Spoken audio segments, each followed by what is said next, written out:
Hello, this is wmpyr, and this video is for RW. RW is making Eskrima sticks, going to be available for you guys, and also self-defense tools as well. Okay, I'm doing my best to try to help the guy out, to help him with advice and coming up with designs and stuff like that. Luckily, he's been interested in my designs, so I've been trying to work on that area and try to come up with some truly innovative stuff that I have been working on for years now, and something that's not going to waste his time, something that's not mundane, that is definitely going to stand out, and also for you guys, the customers, to really be able to benefit from this. Okay, so trying to come up with some unique stuff. So right here I have 3 designs. Okay, this is the first one, this is the second one, and then this is number 3. So I have 3 knife designs that I want to talk about today. What I did is basically, this is small knife,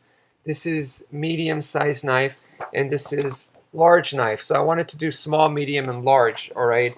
All 3 of them are going to be training knives. What I want to do is make training knives exciting. I think training knives are underrated. So they're going to be training knives / impact tools that you could actually use for self-defense. They're made specifically for self-defense, but they could also be used for training knives. Okay, and I want them to be multi-purpose. That's very, very important to me, and I think that's going to be where it's going to attract you, the customer, and you're going to feel that it's beneficial to you.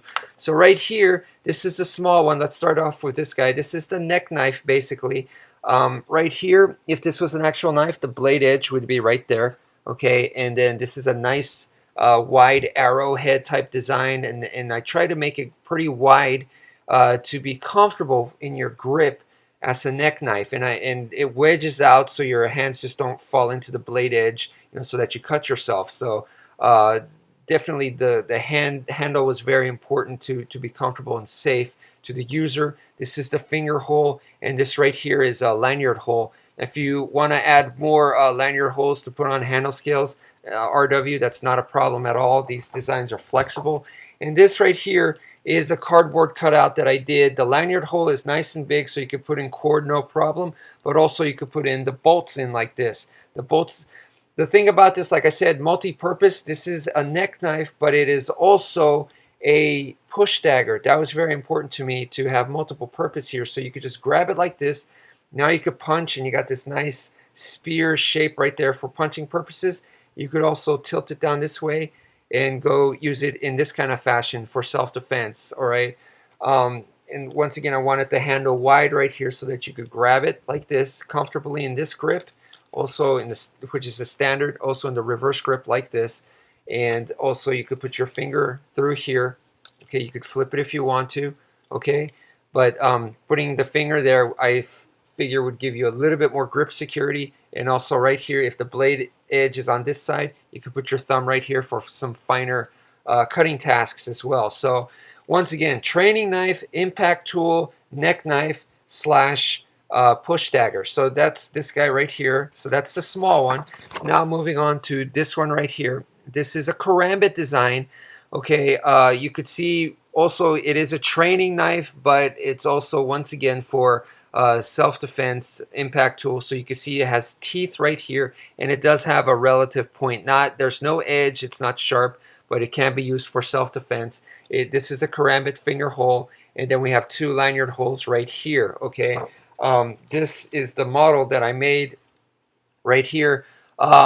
If this was metal, I think this sawback tooth would be good, but since RW, you said you were not going to make it out of metal, so in that case, I think this wider teeth would be easier for you and also more effective if it's going to be a non-metal material there. So anyway, this, one of the important things about this, once again, is multi-purpose. Okay, so I wanted it to be fully capable of being used as a karambit. Okay, so you could do all your karambit type flipping stuff as well. But at the same time, I wanted it to be able to be used as a standard knife as well. Okay, so if you want to practice where you're going to stab and then your partner practices disarms, takedowns, and joint locking techniques, or just evading techniques, that this would work well for that in a variety of grips like this, all right. Just wanted it to be able to work in a variety of grips. It has that angle right there, so when you do this, you're going to have leverage for cutting right there just because of that angle. It's a slight pistol shape type angle, not as extreme as the TDI law enforcement knife. Once again, I wanted it to be more on the versatile side, where it acts as a regular knife if you wanted to. That's why the handle is like this. So if you want to ignore the finger ring and the finger ring area and just grab it like a normal knife like this, where you ignore this hole, that works as well. Okay, so I wanted, that's why I designed it that way.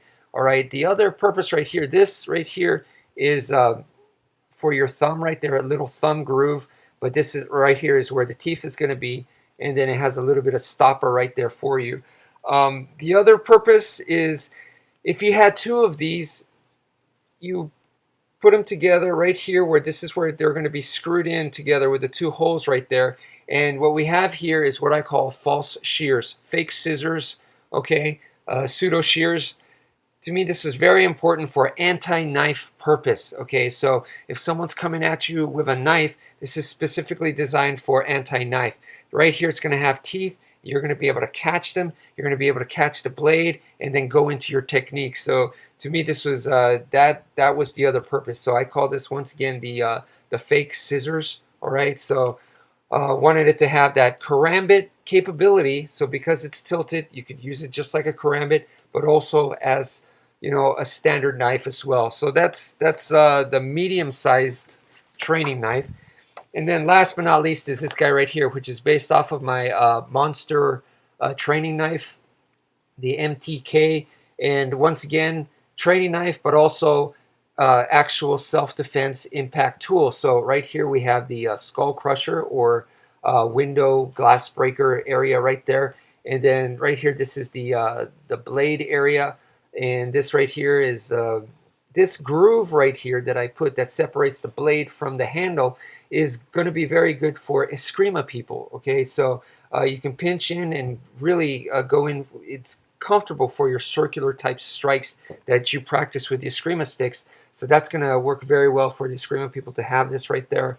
The reason why it's designed this way is I wanted to make it as simple as possible for construction wise. You just cut here, and shave off a little bit here and down here.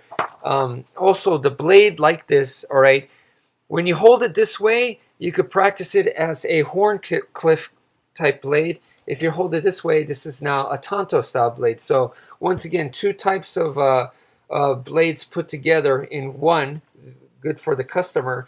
And also, once you put on this right here, the cross guard, you screw it onto these holes and you attach that on there. Now we have something more along the lines of a traditional historical Bowie knife. All right, so this is my cardboard model right here that I modified here. I made the handle slightly longer. It's just a little bit more comfortable. I made these grooves a little bit larger, and the blade length here, obviously the longer it is, the blade length right here, the easier it will be, because the main purpose of the MTK is to transfer your Eskrima stick to knife. This is the in-betweener. This is the link. This is the bridge that connects the two. So the slightly longer, the easier that transition is going to be. Okay, but you know, I want to keep that up to you know, however long you want to do it. But for me, right here in this one, I just kept it the entire page right there. Okay, so handle wise, I don't think I think this is a good length and probably not good to change. But the blade length is you could change the length right there if you feel it's too long or too short. All right, so this area, the cross guard, now once attached is a very interesting area. Now, if you have the cross guard like this, okay, you could actually use it for flipping type purposes. I've kind of found this area right here to be very nice when I'm holding it, to have this kind of angle right here. I like this angle. The only problem was I kept doing this. I kept stabbing myself, so that's why I changed the angle. I still wanted that point, and I still wanted that blade catcher area there, but I made it finger friendly. So right here, this flat area can actually be a finger rest. So that was important. So that's why I changed this. Over here, this is the blade catcher region. I thought that this was a little bit too sharp once you put your finger in there, and you're going to be flipping. And also, this is, even though this is based off of a traditional, like, let's say Bowie style cross guard blade catcher region, it also the influence comes from the Sai and the Tonfa. I wanted it to be able to be so that you could actually use it to flip the knife entirely from this region in itself, just like a Sai and kind of like a Tonfa. So I wanted this area to be more finger friendly, so that's what I did. I rounded it off. It can still stab, but it's a lot more finger friendly. And if you want the point, you still have it over here as well. And if you don't like this at all, you could remove it as well. And I've personally found that this, once you have this crossguard area, when you put this in your pants right here, you know, it's going to be nice, and it actually holds on there to the edge of the seam of the pants, actually right there. So it stays, so you actually don't need a pocket clip with this guy. So anyway, this is my designs, and hopefully it was interesting. Thank you for watching, and take care, folks, and some exciting stuff to be coming out. So please look forward to it. So thank you again.